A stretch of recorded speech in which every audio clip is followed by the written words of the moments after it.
Всем привет! Итак, немного севернее столицы Малайзии находится городок Куала-Селангор.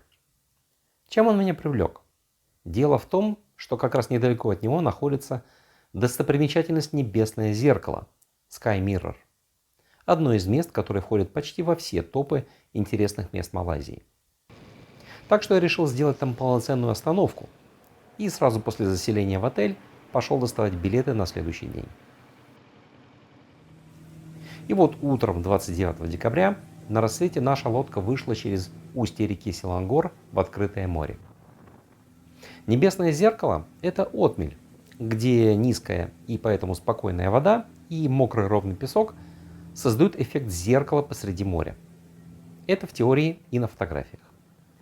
А по факту плывем мы, и гиды тут такие: ой, вода высокая сегодня. Типа для них это неожиданность. И вот приплываем на место, а там просто мелководье. Воды чуть ли не по колено, рябь и как минимум пара сотен туристов на этой отмели. Пересчитал, всего туда в итоге приплыло 15 лодок, в каждой по 15-20 человек. Вот так выглядит самый большой эпик фейл. Sky Mirror. Вода слишком высокая, думаю, что все прекрасно все про это знают, я имею в виду организаторы, но тем не менее привозят сюда людей. 12 лодок, человек по 15-20 в каждой. В общем, разводил его в чистом виде.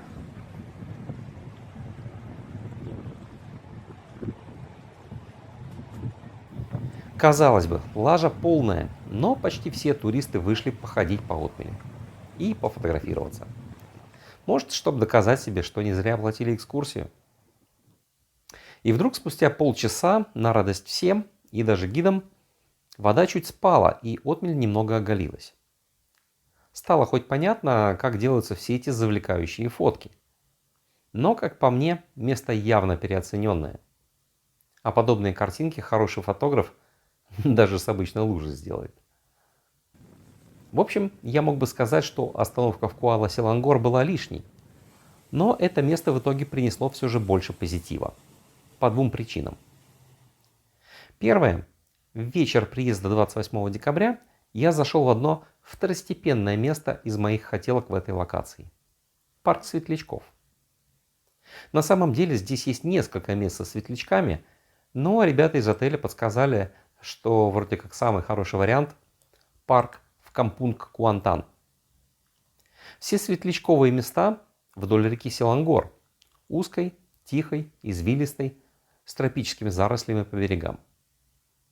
Экскурсия – это прогулка по реке на лодке, минут на 30. Гиды-гребцы ничего не говорят, просто лодочки одна за другой проходят вплотную к кустам, растущим буквально из воды. И вот в тишине, прерываемой только редкими всплесками весел, ты наблюдаешь мерцание. Сотни, если не тысячи крохотных огоньков по всей реке. Я там был уже в полной темноте, и, к великому сожалению, ни GoPro, ни камера с телефона не могли адекватно передать это настоящее волшебство. Самих жуков практически не было видно, но и не важно. Десятки мерцающих огоньков в каждом кустике – это было невероятно завораживающее зрелище. Ну а второй момент, который меня приятно зацепил в Куала-Селангоре, именно там я хорошо прочувствовал мультирелигиозность Малайзии. Началось все с двух буддийских храмов, рядом с которыми находилась точка старта к Небесному зеркалу. И если небольшой храм Пасир Пенамбанг Ван Фо Ших показался довольно обычным, то вот храм бога обезьян прям сразил своим видом и скульптурами.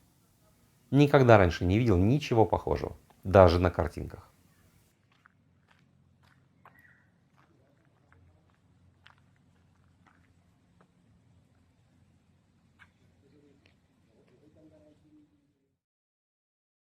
А ближе к вечеру, 29 декабря, я выбрался посмотреть индуистский храм Шри Шакти в Букит-Ротане.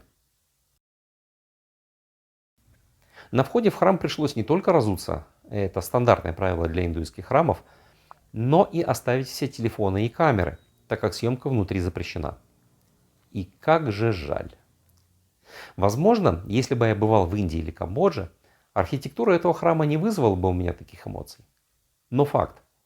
Такой детальной проработки каменных узоров и фигур в сочетании с их массовостью я раньше никогда не встречал. Хотелось прям детально изучать каждый сантиметр стен и убранства этого комплекса.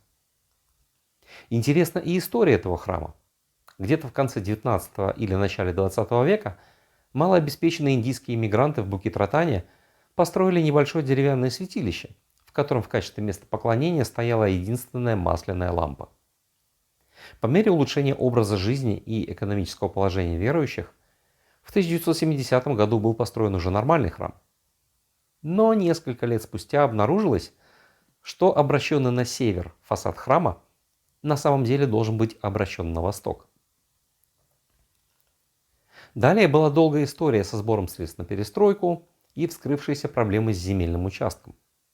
И лишь в 2001 году началось строительство обновленного комплекса, причем на чуть другом месте. Комитет по управлению храмом решил построить все в строгом соответствии древним агамам и другим индуистским священным писаниям. Насчет того, насколько все вышло правильно, не мне судить, но и внешне, и по внутреннему убранству, на мой взгляд, это просто потрясающий пример индийской архитектуры. Внутри храма я оказался единственным туристом среди где-то 20 индусов. И тут началась какая-то интересная церемония. Сначала музыка и барабан, потом на территорию храма завели корову, окурили ее благовониями и осыпали цветками. Затем индусы по кругу также обошли эту корову, произнося про себя какую-то молитву. Настоятель предложил включиться в процесс и мне, но я решил ограничиться ролью зрителя. А буквально через пару-тройку километров по пути обратно к отелю я нашел еще один индуистский храм. Храм Шри Субраманьяра Свами.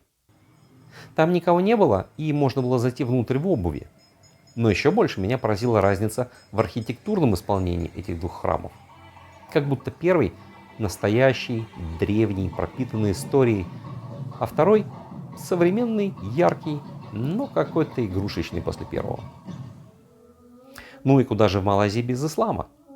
Наряду с небольшими мечетями вдоль дороги я заметил еще одну, которая выделялась своими размерами.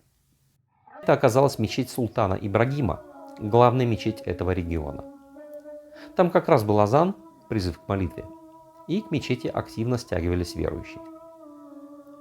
В общем, Куала-Селангор стал отличной иллюстрацией, как на небольшой площади уживаются сразу несколько религий.